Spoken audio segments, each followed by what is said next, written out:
My name is Andrea Lechner.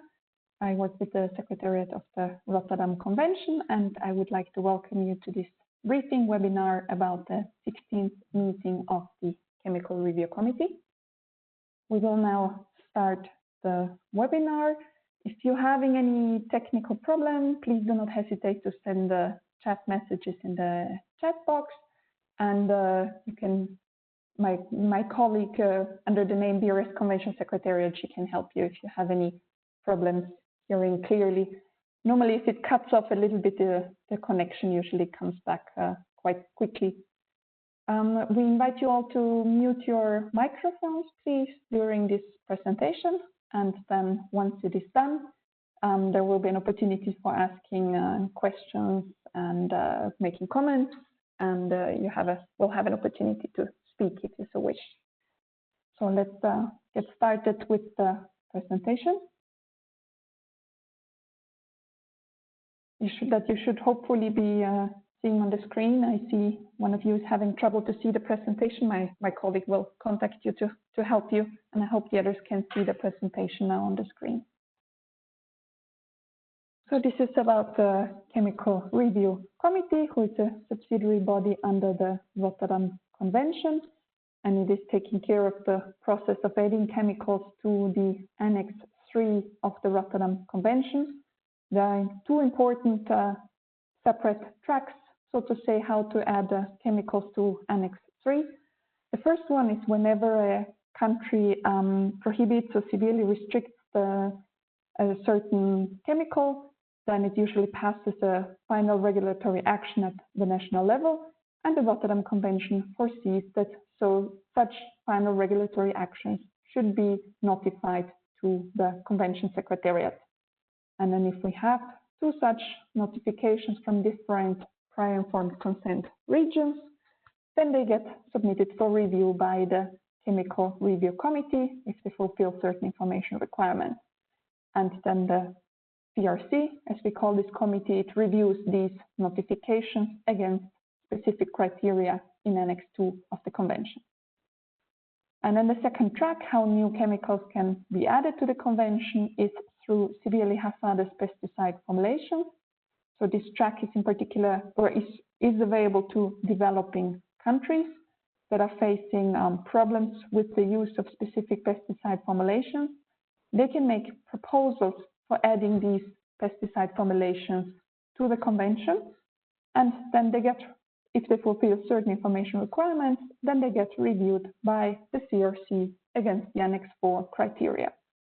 So these are the two possibilities for adding new chemicals, and that's what the CRC is doing. They review the notifications and the SHPF proposals, and then if they fulfill the criteria, they recommend listing these chemicals under Annex 3 of the Convention, and the final decision is then always taken by the Conference of the Parties. If you're also following a little bit the work under the POPs Review Committee under Stockholm, and then I like clarifying that the CRC has the steps a little bit different than the POPs Review Committee. So CRC always first reviews the chemicals and recommends them for listing, and then in a second step, they develop what we call a draft decision guidance document. And this decision guidance document, their intention is really that once chemicals are listed under Convention, they provide guidance to parties on taking their import responses, because once a chemical is in Annex 3 of the Convention, every party is asked to inform each other whether they wish to continue importing these chemicals. And all the relevant information on the chemicals is contained in these decision guidance documents. So those are prepared by the CRC. The committee is composed of 31 government-designated experts from the 5 UN regions. Roughly half of them rotate every 2 years, so that there's always some continuity in the work. And anybody who's not one of these members of the committee, they can participate in CRC meetings as observers. So representatives of parties to the Convention, for example, are an observer in the CRC meetings. And then also all the traditional observers, NGOs, etc., can attend those meetings. Coming now to the 16th meeting of the CRC, which is held quite under exceptional circumstances. It will take place from 8 to 11 September 2020, and it will take place online. And the plenary sessions will be every day from 1 p.m. to 4 p.m. That's Geneva time, which we hope this timing is a relatively acceptable time for many regions. So it's early in the morning in Latin America and North America, getting later towards the night for Asia. Unfortunately, not that comfortable for everybody, more in the Eastern Asia, but this is still the most acceptable timing we could identify. So on those 4 days, you always have 3-hour plenary session. And then on the day prior to these 4 days, on the Monday, 7 September, you have a pre-meeting of the intersessional task group, also at 1 p.m. And I'll explain a little bit later what this pre-meeting is about. So this is very exceptional. Of course, the CRC is taking place online. This was discussed in the CRC Bureau and with all the members that due to the COVID-19 pandemic, CRC cannot meet as it had foreseen. It was supposed to meet actually exactly on these dates, but in Rome, hosted by the Food and Agriculture Organization of the UN. We usually host our CRC meetings, but that was impossible. So the Bureau decided, in consultation with all the members, that exceptionally these meetings will all be conducted online. And in order to mitigate a little bit connectivity problems that participants might have, there's also a possibility to work by email. So if during the meeting participants raise issues with their connectivity, there's a possibility to allow for an email procedure. For example, if participants could not express their comments on a certain product, then this could be sent in by email. CRC always operates in English only, so that is nothing specific to this meeting. It will be in English, but this is in accordance with the terms of reference of the committee. Here you can see the internet address for any information about the meeting and all the documents, etc. For registration, you can also find the email address of the colleague in the Secretariat who's dealing with the registration of observers.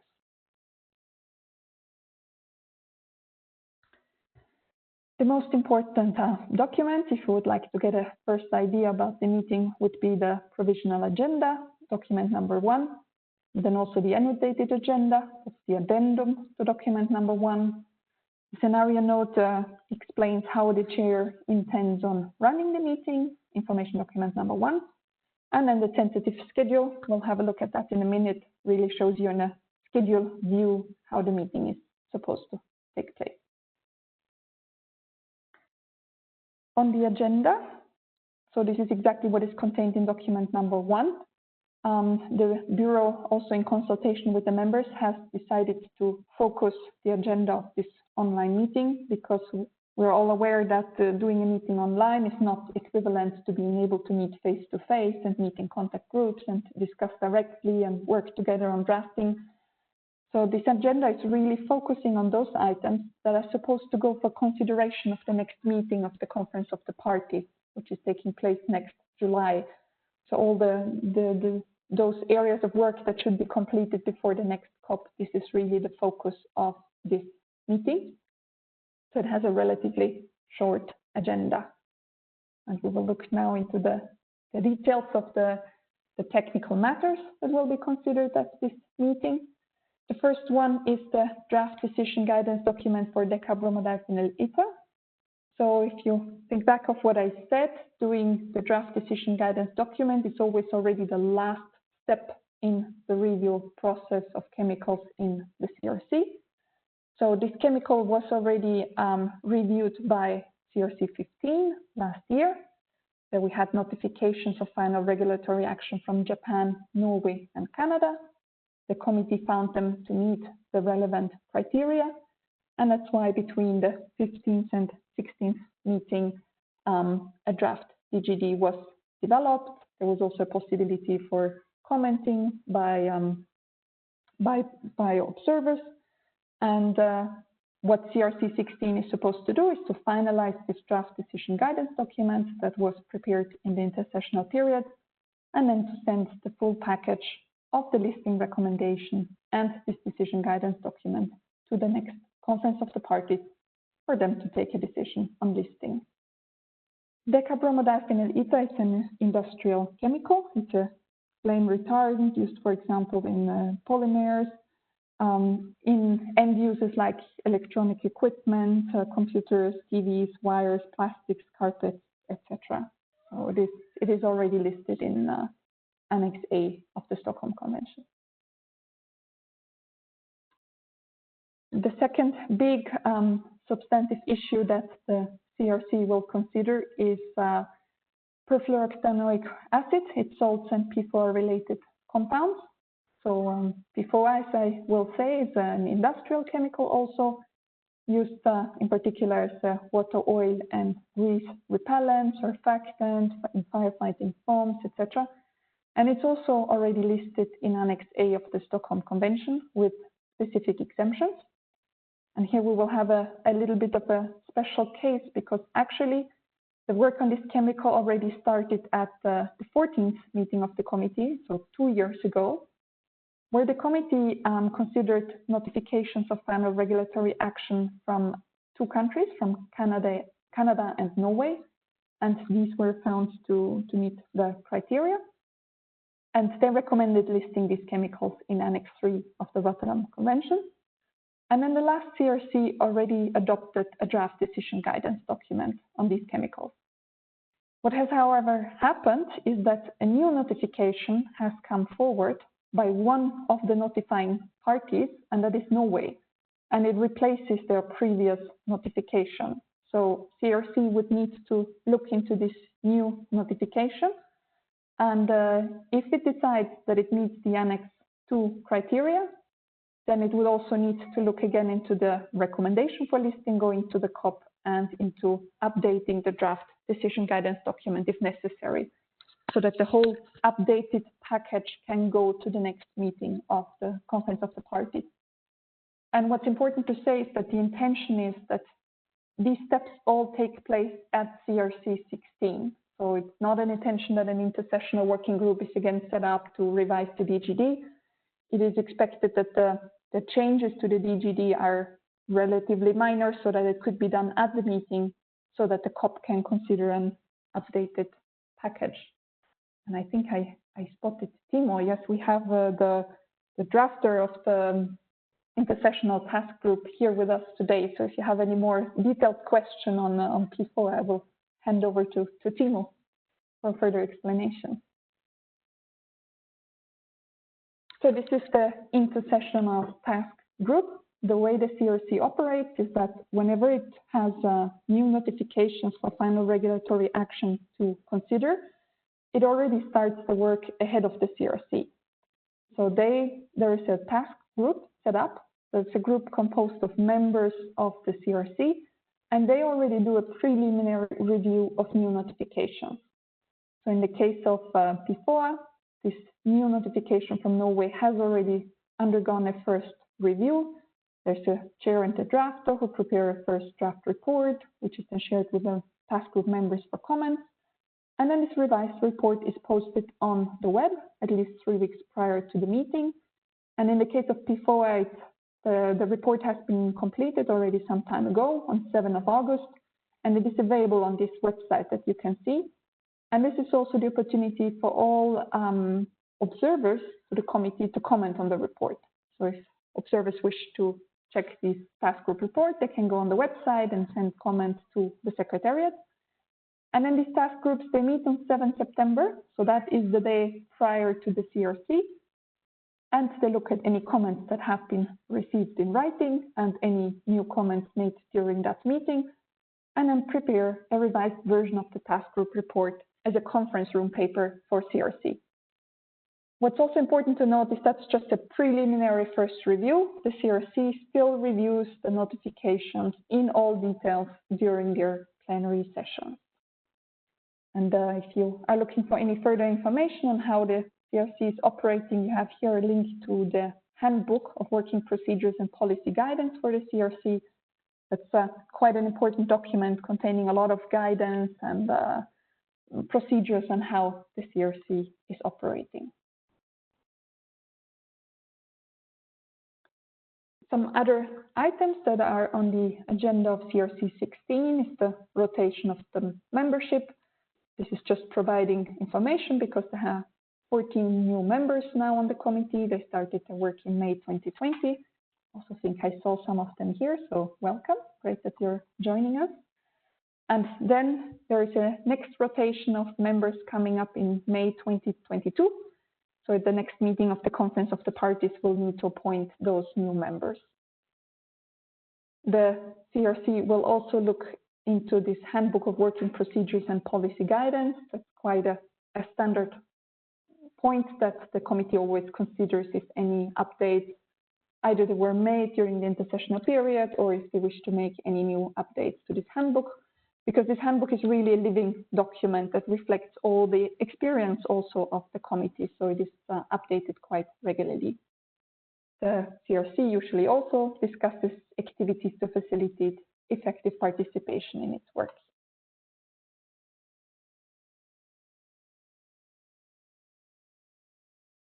This is now the tentative schedule of CRC 16 that you find in information document number 2. So you can see the timing is the same every day, 1 to 4 p.m. Geneva time. On Monday, we have the pre-meetings of this intersessional task group on P4. And then every day you have a certain number of agenda items allocated. It's a relatively light program for each day because we really are aware that discussing online might not be as simple as in a face-to-face meeting. And also the hope is that if any contact groups or drafting groups are set up, that they can work more or less within these time slots. The work is supposed to start with, first with the organizational and procedural matters, rotation of the membership, but then on the technical side, the intention is to start with the final regulatory action for P4 that has been received, because it might need several steps of work, and that's why this work is starting. And then on Wednesday, the draft decision guidance document for decabromidacin and ETA will be considered. Thursday is time for considering any outcomes, any draft decisions prepared, dealing with other matters.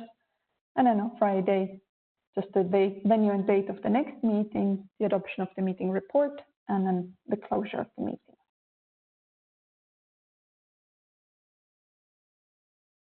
Here is now some practical information for this quite new online setting. All the participants who are duly registered to the meeting, they will receive by email a username and password to access the intranet site. So that the intranet site is very important for all the meetings that we're doing. There's always an intranet site where you can find all pre-session documents, also in-session documents, draft decisions for adoption, the draft meeting report, information on the daily schedule, any changes to the schedule. So that's quite important, this intranet page. And then the actual online sessions, they are conducted via the platform WebEx. So this is exactly the same platform as we're using today for this briefing. And the links to join the individual sessions will be on that intranet page. By the end of the week, we're going to send out the user guide on how WebEx works. So you're here, so you managed already. And there will also be test sessions to help any participant that has any technical problems. So if today you see that you have technical problems to hear or to speak, then it would be really great if you attended one of these test sessions. It will be held next week on 24 and 28 August. So today we're really looking also in substance at what CRC will be doing, and then these technical trials, the test sessions, they will really just be to see if you can hear, if you can speak, if you can see presentations, so they're really a technical support.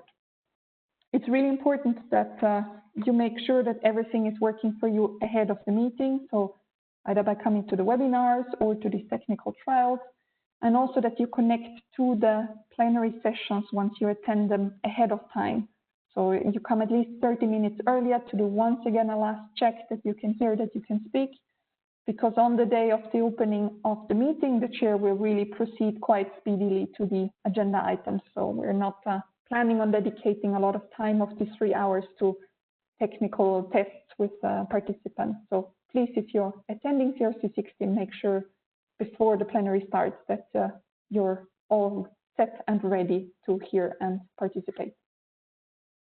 Here you can see then some email addresses for technical support and telephone numbers. Also the email address that you use if you are saying that you could not follow the online discussions and you would please like to contribute by email. And then also there's the normal thing during meetings that conference room papers can be submitted. In the case of CRC, that's only for members. And here you can see the email address to use for that purpose. Turning now a little bit to the 16th meeting of the Persistent Organic Pollutants Review Committee of the Stockholm Convention. So the POPROC, as we call it in short, is the subsidiary body under Stockholm. It's a little bit the equivalent of the CRC. And the POPROC reviews chemicals proposed for listing in annexes A, B, or C to the convention. Under Stockholm, adding new chemicals to the convention works upon a proposal from a party. These proposals are reviewed by the committee, who makes recommendations on listing to the COP. The POPROC also undertakes other technical work that is assigned to it by the COP. The reason we talk about POPROC is today that normally POPROC and CRC meetings are held back-to-back in Rome, but this is not possible this year due to the COVID-19 pandemic. And both committees have made an analysis of what are their requirements, what is the work they need to carry out ahead of the COP, and what are the timings they need to respect to still have enough time for all the intersessional work. And they have come a little bit to different conclusions in terms of what is possible. So on CRC side, the Bureau decided to go ahead with this online meeting with a prioritized agenda in order to make sure that all the requirements ahead of the COP are met, because there are also certain deadlines by when recommendations for listing have to be communicated, etc. And POPROC has granted itself a little bit more time to take this final decision on when and how the meeting will be held. So it's now tentatively scheduled to be held in January 2021. If possible, in Geneva as a face-to-face meeting, and if not possible, then online. And a decision is to be taken in early October 2020.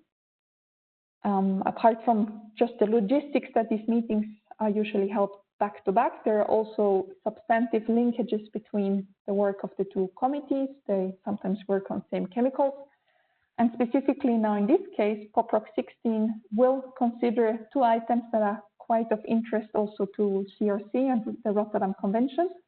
The first is that they will be reviewing an indicative list of substances covered by the listing of PFOA. So as I mentioned before, PFOA, salt and PFOA-related compounds are listed under the Stockholm Convention, and the POPROC is considering an indicative list which substances are covered by this listing. And the second item that's of interest to CRC is that POPROC 16 will review information related to specific exemptions for decabromodiphenyl ether.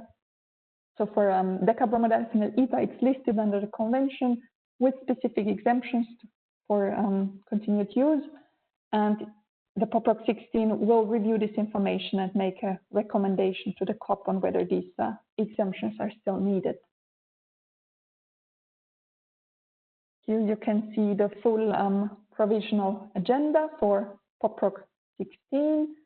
You can see that there are 3 chemicals, so to say, currently within the review process of POPROC 16. 2 of them are in the stage of a draft risk profile, and 1 of them is at the stage of the consideration of a new proposal.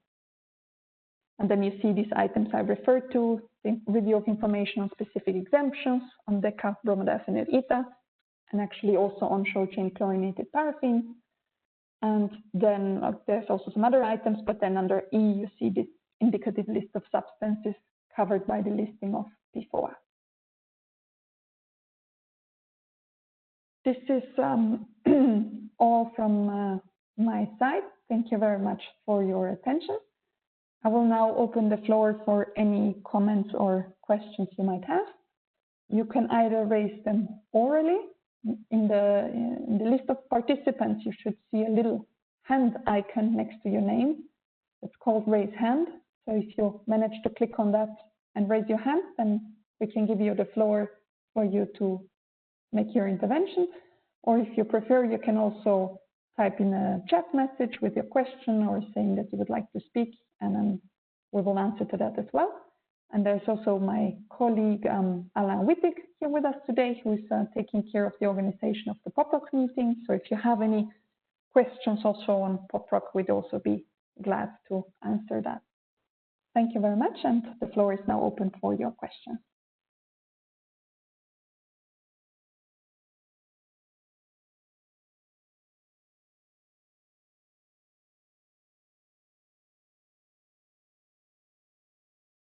And I see we have one question from Eliana, who is asking when we should receive the email with the username and password for the intranet. So I think that is going to happen next week, about 1 or 2 weeks ahead of the meeting. So you really only need the intranet once the meeting starts, but we will send it a little bit ahead of the meeting. In the meantime, all the information related to the meeting is available on the normal internet page.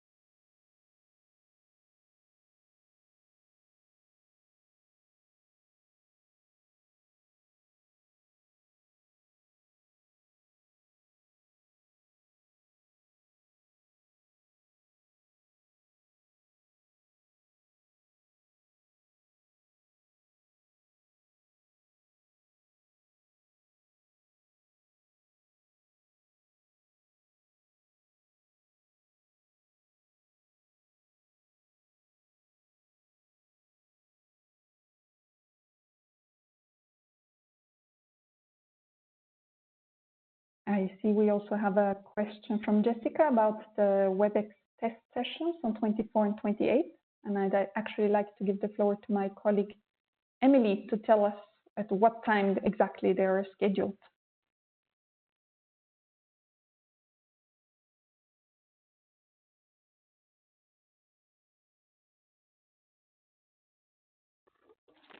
Yes, hello everyone. So yeah, we do have 2 technical trials. So the first one will be held on the 24th of August, and it will be from 4:30 to till 5:30 p.m. And the other one will be held on the 28th of August from 10 to 11 a.m. Thank you. And those are always Geneva times. Yeah. And also we will send out an email. So by the end of this week, all the registered participants for CRC 16 will get an email with information on the test sessions and how to register for them. I saw another question from Atigula. Are those who have participated to this presentation will receive the email and password for the pre-meeting and task group? In order to get all the information for the pre-meeting, you need to be a registered participant for CRC 16. So it's not sufficient that you're registered for this webinar. This is really just a briefing. If you wish to participate in the pre-meetings, in the task group meeting, as well as in plenary, you please have to register for CRC 16. And for that, if you are not yet registered, then you can use this email address here for my colleague Stephanie Cadet. So you really need to be properly registered to the meeting, and then you will receive all the information for the pre-meetings and the plenary and how to access.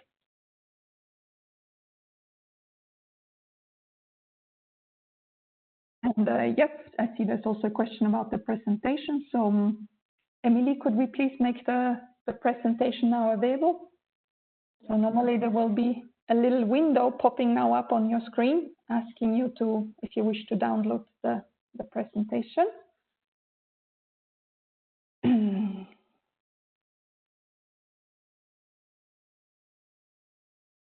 Exactly, it's called file transfer.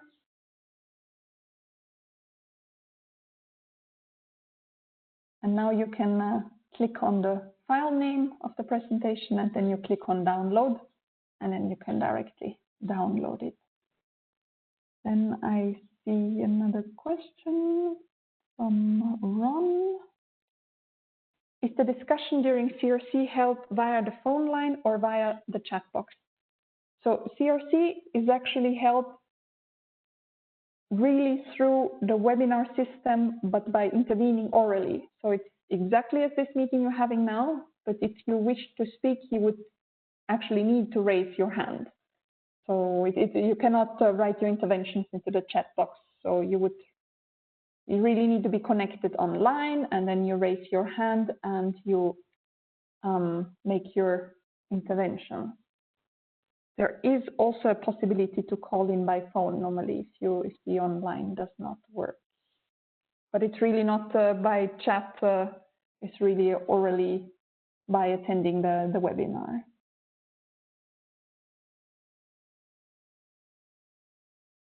Then we have a question from Noor. During CRC 16, will the external task group be held within the stipulated agenda time? So the task group, that is this group that has done the preliminary review of PFOA, this group actually stops functioning as soon as CRC opens. They have a pre-meeting on Monday from 1 to 2:30, and only during that time, that's the only time they will meet again. So before then you can send written comments, but that group will only meet from 1 to 2:30. And then they actually stop their work and they hand the report over to CRC. So then during CRC, it's really only CRC operating. Plenary is definitely within these 3-hour blocks that are indicated. What could happen is that there is a need for a contact group or a drafting group, like these usual smaller groups that break out during a meeting to work on a specific wording, for example. These we will try to accommodate also within the 3 hours. That's why every time the agenda is every day the agenda is relatively light, so that hopefully contact and drafting groups can also be within the 3 hours. But we cannot really promise that. We will do it as far as possible, but if more time is needed, they might also work beyond these hours. So to say, to continue after the end of the timing that was foreseen. This is how it usually works at a face-to-face meeting. You have your allocated plenary slots, but then contact and drafting groups are outside, be it in the middle of the night. But of course, we try to limit this as much as possible.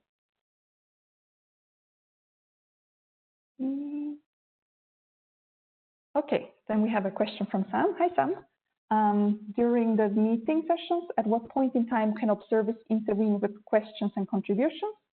So this will work exactly as it does during face-to-face CRC meetings. Whenever we deal with an agenda item, there's first an introduction by the secretariat and often also by chairs or drafters. And then we open the floor for intervention. The chair will always give the floor first to the members of the committee who can make all their comments. And then the floor is open to all the observers. So then the chair will say the floor is now open for observers who wishes to speak. And then you can raise your hand or write in the chat box, I please want to speak. And then the chair will give the observers the floor. So on every agenda item, we can intervene. Okay, those are all the questions I have seen on the chat. Please, if I have overseen your question or not responded, or you have follow-up, please don't hesitate to raise your hand again or to write another message. I'll wait a little bit to see if there's anything else. Andrea? Yes. I have one question. Yes, please, go ahead. So my question concern. Okay, is Adetona Sunkura from Gaprofa NGO. So my question concern the position of observer because the NGO is the observer for this online meeting. What is the role of observer of the meeting? It is the same like the meeting in the Geneva, or you have a different change for that. I would like to know what will be the role of the observer of during of the online meeting. Thank you, Adetona. So I heard your question was about the role of observers. Do you get me? So the role of observers in yes, I think I heard you. Okay. Exactly. Yeah. Okay, so the role of observer will be exactly the same as during a face-to-face meeting. There's no difference. On every agenda item, the chair will open the floor first to the members and then to the observers, and they can make their comments. They can comment on the draft document, on the review of the notification, and only once the members have heard from the observers, that's when they move on to decide on what to do. So it will be exactly the same role for observers as during face-to-face meetings. Let me know if that is clear.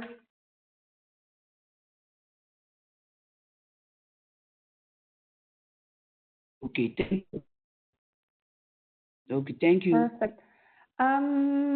Okay, I see a question from Louis on where can I see the updated list of members of the CRC?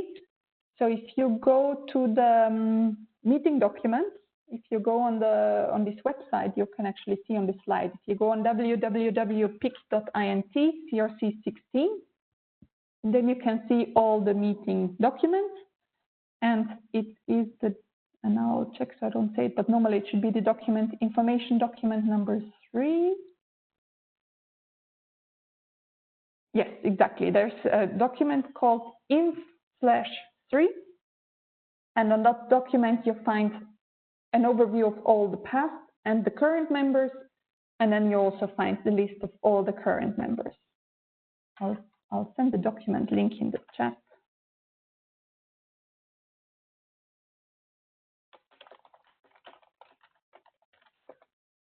Voilà. So this is the exact title of the document where you find all the members. Then yes, the link for the presentation should still be there if you want to download it. Then we have a question about the procedures during CRC meeting, presentation and discussion, or only discussion. So there's always some kind of introduction. At minimum, the Secretariat always introduces at least the relevant document and what is the proposed action for the committee. And then on the substantive technical items on decabromodiphenol ether and on PFOA, the chairs and drafters of these documents, they will be giving presentations before the floor is open for discussion in order to facilitate the discussion.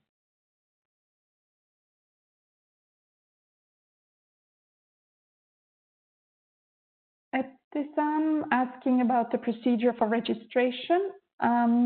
If you wish to register for CRC 16 and you have not yet, you really please have to contact Ms. Stephanie Cadet from your side. Please, you can go on the website, there you'll find all the information. The deadline is already passed, but I think we are still accepting registrations definitely this week. So please contact her as soon as possible saying you would like to register as an observer, and then she will send you the form. Etisam, just to say, in the email address you wrote, you have a typo. Please make sure you use the right one. It is Cadet with an A, as it is on the slide. Okay, that's all I can see for now. Let me give you another minute to think if you have any other questions.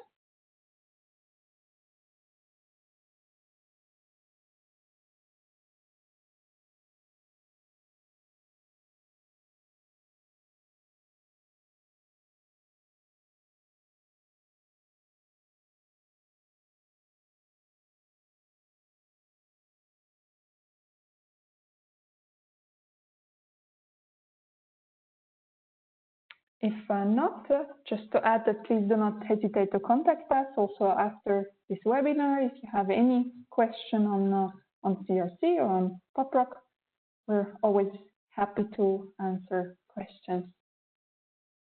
And I would like to thank you very much. Sam, I see a question from you. Regional groups. Well, so there's a question from Sam Adukumi about regional meetings. So for the CRC and the PopRock, we don't really have normally regional meetings.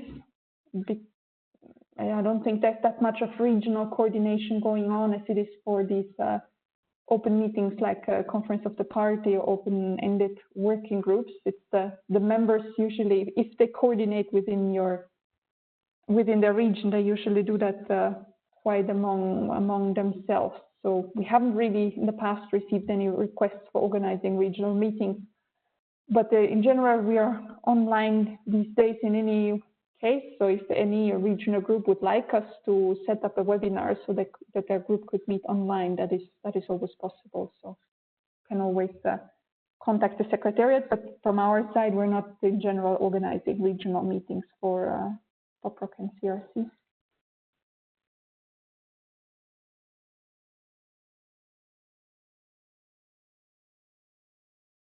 Okay, then thank you very much to all for your attention. And okay, we have one more question from Aita. All members of task group must be present during CRC meeting or not? Well, actually, the task group is only composed of members, and all members are expected to be present at the CRC. So in that sense, the answer is yes.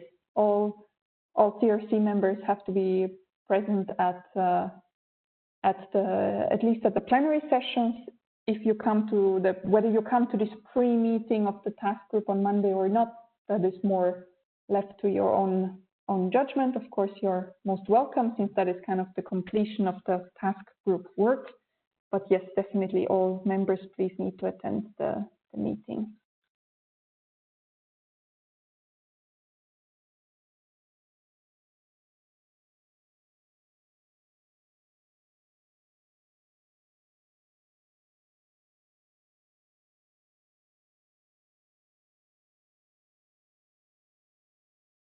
Okay, then thanks a lot for your participation today in the webinar, and we hope to meet you soon online and hopefully next year also again then face to face. Have a great day and bye-bye.